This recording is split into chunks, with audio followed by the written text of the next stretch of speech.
ગીર સોમનાથ ભાજપમાં મોટું ગાબડું કોંગ્રેસે પાડ્યું છે। ભાજપના નેતાઓની કોંગ્રેસમાં એન્ટ્રી થઈ છે અને છેલ્લા લાંબા સમયથી ચાલી રહેલા વિવાદનું પરિણામ આવ્યું હોવાની પણ ચર્ચા છે। શું છે સમગ્ર મામલો, વાત કરીશું આ વિડીયોમાં। વૈષ્ણવજન તો તેને કહીએ જે પીડ પરાઈ જાનાને રે। નમસ્કાર, નવજીવન ન્યૂઝમાં આપનું સ્વાગત છે। હું છું જયંત દાફડા। સ્થાનિક સ્વરાજની ચૂંટણીઓના પડઘમ વાગી ગયા છે ત્યારે ગીર સોમનાથ જિલ્લાના રાજકારણમાં ખળભળાટ મચ્યો છે। કોડીનાર તાલુકામાં ભારતીય જનતા પાર્ટીને મોટો ઝાટકો લાગ્યો છે, કારણ કે ભાજપના પૂર્વ સંસદીય સચિવ અને કદાવર નેતા જેઠા સોલંકી સહિતના પદાધિકારીઓએ કોંગ્રેસને સમર્થન જાહેર કરતા સ્થાનિક રાજકારણમાં ગરમાવો આવ્યો છે। કોડીનારના સીધાજ ગામે યોજાયેલી કોંગ્રેસની એક મહત્વપૂર્ણ બેઠકમાં રાજકીય સમીકરણો રાતોરાત બદલાઈ ગયા, કારણ કે આ બેઠકમાં પૂર્વ ધારાસભ્ય અને પૂર્વ સંસદીય સચિવ જેઠા સોલંકીએ ખુલ્લેઆમ કોંગ્રેસને સમર્થન જાહેર કર્યું છે। જેઠાભાઈએ મંચ પરથી હુંકાર ભર્યો હતો અને કહ્યું હતું કે તેઓ આગામી ચૂંટણીમાં કોંગ્રેસના ઉમેદવારને જીતાડવા માટે પોતાની તમામ તાકાત લગાવી દેશે અને વર્ષો સુધી ભાજપ માટે પાયાના પથ્થર રહેલા આ નેતાને લઈને અત્યારે જે નિવેદન સામે આવ્યું છે તે ભાજપ માટે ચિંતાનો વિષય બન્યો છે। માત્ર જેઠાભાઈ જ નહીં, પરંતુ ભાજપના સક્રિય નેતા અને હાલના તાલુકા પંચાયતના સદસ્ય સુનિલ રાઠોડે પણ ભાજપ સાથેનો છેડો ફાડી નાખ્યો છે। સુનિલભાઈએ પણ તેમના વિશાળ સમર્થકો ગ્રુપ સાથે કોંગ્રેસમાં જોડાવાની જાહેરાત કરી છે। ઉલ્લેખનીય છે કે સુનિલભાઈ અગાઉ કારોબારી ચેરમેન જેવી મહત્વની જવાબદારીઓ સંભાળી ચૂક્યા છે, તેથી તેમનો પક્ષ પલટો કરવો તે હવે ભાજપના ગ્રામ્ય સંગઠનોમાં મોટું ગાબડું આગામી સમયમાં પાડી શકે છે। રાજકીય વિશ્લેષકો માની રહ્યા છે કે ગીર સોમનાથ ભાજપમાં લાંબા સમયથી ચાલી રહેલા વિવાદ હવે આ સપાટી પર આવ્યો છે અને જૂના અને વફાદાર કાર્યકરોની અવગણના થતી હોવાનું સૂર વચ્ચે આ પક્ષ પલટો થયો હોવાનું પણ માનવામાં આવી રહ્યું છે। સ્થાનિક સ્વરાજની ચૂંટણી પહેલાં કોડીનારનો આ ખેલ સમગ્ર ગીર સોમનાથ જિલ્લા માટે ગેમ ચેન્જર પણ આગામી સમયમાં સાબિત થઈ શકે તેમ છે। પહેલાં તો ગઈકાલની સભામાં શું થયું હતું તેની ઉપર એક નજર કરીએ। ઉમેદવાર તરીકે નક્કી કરવા માટે આપણે સૌ લોકો ભેગા થયા, એમાં સુનિલભાઈ આપણે સૌને જે વાત કરી છે તો આપણા સૌના વચ્ચે કોંગ્રેસના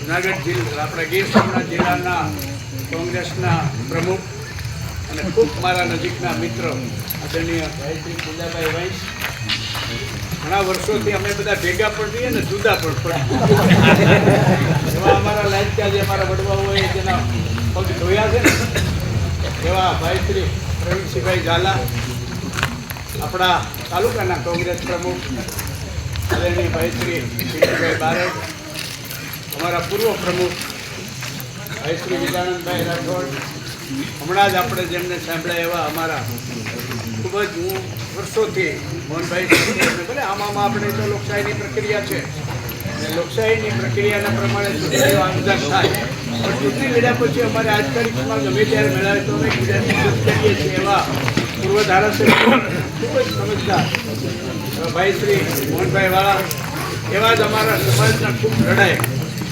મિજાજુ અફસોસ થાય છે, પણ એવી અફસોસ કરનારા લોકો ભૂતકાળ થઈ જાય છે। બાકી આજે આપણે આજે કસરત કરવી પડે ને બલુભાઈ સાહેબ દાદા, એ ન કરવી પડે એવા અમારા લડાઈ અને આપણા કોંગ્રેસ પક્ષના ખૂબ જ અનુસૂચિત જાતિ ભાઈ શ્રી મહેશભાઈ, ક્યાં મહેશભાઈ મકવાણા ઉભા થશે, મહેશભાઈ મકવાણા તમામ અને આજે અમારી આ ગઢમથલો હાલતી છે ચૂપચાપ પાડીએ બેઠો। તમને બધાને ખબર હશે ને, ઘણા લોકોના ટેલિફોન આવે કે જેઠાભાઈ ક્યાં છો, તો મેં કીધું હું તો મારી કેમ કે ઘરે છો અત્યારે, મેં કીધું અત્યારે વાળી ઘણા સમયથી શું કામ આવતું હતું કે મીડિયામાં આવતું હતું અમારું જૂનું ખોટું, તો ઘણા લોકોના સવાલો આવ્યા કે તમારે આમાં શું કચ્છે છે, મેં કીધું તમે વાત એવી અમારા ભાઈને આનંદ થાય અને એનાથી એને હર્ષ અને આનંદ વધે, એમાં એની ખુશી અમે ખુશી છીએ। અહીંયા ઘણી બધી ચર્ચાઓ મોહનભાઈ ટૂંકમાં કીધું, પણ ઘણો ઇશારો માર્યો છે। આપણે બધા પણ આમ રાજાશાહી રહી ગયા પછી પણ રાજાશાહી જેવું લાગે કે નહીં, તો હવે લોકશાહીમાં આપણે પ્રવેશ કરવો જોઈએ ને એના ભાગરૂપે સુનિલભાઈ જ્યારે ઉમેદવાર આવે ત્યારે મને ભીખાભાઈએ પૂછ્યું કે શું કરવું જોઈએ, તો મેં કીધું સુનિલભાઈ ભેગા, સુનિલભાઈ જ્યાં જાય ત્યાં સુનિલભાઈ સાથે અમારે રહેવું.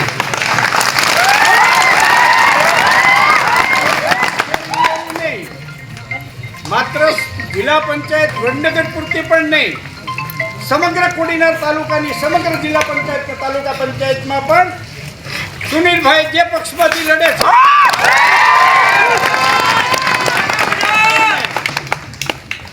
આપણે સહકાર આપવા જવું પડશે. સુનિલભાઈ કહ્યું કે બધાએ સુનિલભાઈ થઈને નીકળવું પડશે, તો હું પણ સુનિલભાઈ જ છું.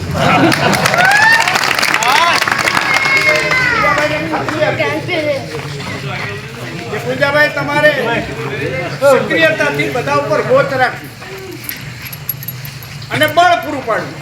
બાકીના કાર્યકર્તાઓનો પૂજાભાઈ હવે જોબ બરોબર આવી ગયો છે અને અમે બધા પણ અમે તમારી સાથે જ છીએ. કે જેઠાભાઈ સોલંકી છે તો મેં પૂજાભાઈ કીધું હા કહો, જેઠાભાઈ સોલંકી છે અને રહેવાના પણ છે. અને મારી તો ઉંમર થઈ ગઈ છે ભાઈ, કુદરતની કૃપાથી હું તમારી બધાની વચ્ચે જીવતો છું. બાકી તો આપણને વૈયા ગયા હતા અને વૈયા ગયા તો એનો આનંદ પણ થતો. અમારે બાપુની ગેરહાજરી છે, બિટ્ટુ બાપુ મારે એને યાદ કરવા પડે. મને એકવાર એ માણસે એમ કીધેલું કે પૂતળા બેડા છે, તો મેં કીધું ભગવાન જેની સાથે છે ને એના પૂતળા ગમે એટલા બાળે તો કંઈ થવાનું નથી. આટલી કક્ષાએ જનારા લોકો છે. એટલે આ ગમે એવું થાય તો પણ હવે અમારી તો ઉંમર થઈ ગઈ છે, અમારે તો તમને બધાને નવયુવાનોને કોડીનાર તાલુકાના સિદ્ધાજ ગામે સુનિલભાઈના ઘરે બેઠક રાખવામાં આવેલી. સુનિલભાઈ જે છે એ ભાજપની સાથે સંકળાયેલા હતા. એમનું આખું ગ્રુપ જે છે એ સંપૂર્ણપણે વર્ષોથી ભાજપની સાથે સંકળાયેલા હતા અને સિટિંગ તાલુકા પંચાયતના સભ્ય તરીકે એ ફરજ બજાવે છે. કારોબારીના ચેરમેન તરીકે પણ એમને ફરજ બજાવી ચૂક્યા છે. અને સુનિલભાઈ અને એમના આખું ગ્રુપ સીધા જિલ્લા પંચાયતમાં આવતા 12 ગામો સંપૂર્ણપણે આજે કોંગ્રેસ પક્ષની વિચારધારા સાથે જોડાવા માટેનો નિર્ણય કરીને જે જાહેરાત આજે કરવામાં આવી છે એને આજે આવકારવામાં આવ્યા છે. ગીર સોમનાથ જિલ્લા કોંગ્રેસ પરિવાર દ્વારા આવકારવામાં આવ્યા છે અને વિધિવત રીતે સીધા જ જિલ્લા પંચાયતની બેઠકના ઉમેદવાર તરીકે પણ કોંગ્રેસ પક્ષના ઉમેદવાર તરીકે ગુજરાત પ્રદેશ કોંગ્રેસ સમિતિના પ્રમુખ અમિતભાઈ ચાવડાની મંજૂરીથી આજે સત્તાવાર રીતે આ બેઠકમાં સુનિલભાઈને ઉમેદવાર તરીકે જાહેરાત પણ કરવામાં આવી છે. અને એની સાથોસાથ સીધા તાલુકા પંચાયત અને વડનગર તાલુકા પંચાયતમાં જુવાનસિંહભાઈ અને ભાઈ શ્રી મયુરભાઈ આ બંનેને તાલુકા પંચાયતના ઉમેદવાર તરીકે પણ જાહેરાત કરવામાં આવી છે.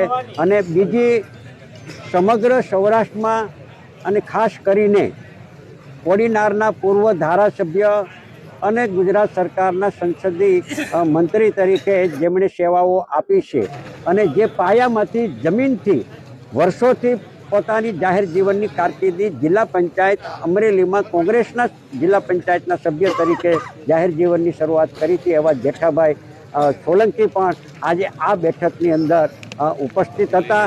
અને એમણે પણ આ સ્થાનિક સ્વરાજની ચૂંટણીઓની અંદર સમગ્ર કોડીનાર તાલુકામાં આવતી જિલ્લા પંચાયતની બેઠકો અને તાલુકા પંચાયતની બેઠકોની અંદર કોંગ્રેસના ઉમેદવારોને સમર્થન આપવા માટેની જેઠાભાઈ સોલંકીએ પણ જાહેરાત આજે કરવામાં આવી છે.